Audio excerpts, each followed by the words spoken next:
Well, for decades, the Silver Bluff Audubon Sanctuary has been a wildlife refuge in Jackson, but that property has seen centuries of fascinating history. We're exploring the background of the Silver Bluffs in this month's Hometown History. News Channel 6's Kim Vickers joins us live this morning from Television Park with more. Good morning, Kim.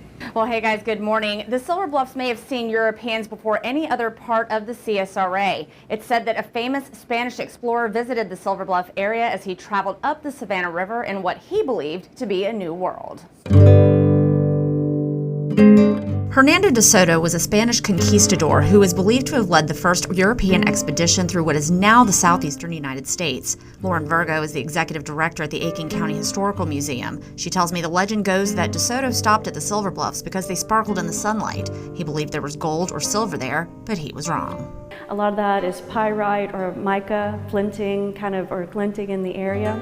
Brandon Heitkamp is the manager at the Silver Bluff Audubon Sanctuary. He says the legend contributed to the Bluffs name. They came through and they saw the mica shining in the bluff side. They thought it was silver.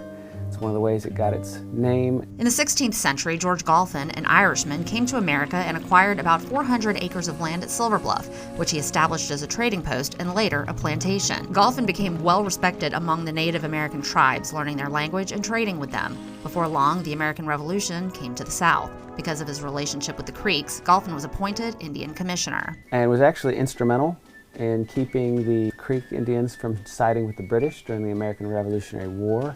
And they say we could have fought the British or the native tribes, but not both at the same time. Golphin died in his home as a prisoner of war. 40 years later, Catherine Fitzsimmons inherited the property. When she married James Henry Hammond in 1831, he took ownership, making the plantation very successful. Hammond would go on to have a career in politics, but scandal followed him. He was very cruel towards the enslaved individuals who were on his plantations. The medical experiments he did on the enslaved individuals, the non-consensual relationships that he had with his enslaved individuals as well that produced lots of illegitimate children. Deep in the woods at the Silver Bluff Audubon Sanctuary, there is a cemetery where the bodies of around 250 or so enslaved people rest. One of the graves is that of Eliza Collick. It says she lived 110 years. She must have been maybe a house servant. 110 years, even if they counted wrong, she wasn't out in the sun the whole time.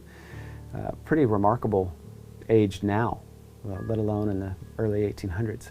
Eventually, Floyd Starr acquired the land. He lived in Pennsylvania, and for decades he used it to hunt quail. Starr was so concerned about the decrease he saw in the bird's population that in 1975 he donated the property to the National Audubon Society. This 3,000 acres could have very well been a subdivision, and now it's a public place that people can come every hour of the day and hike and bird and see birds that a lot of people don't get to see.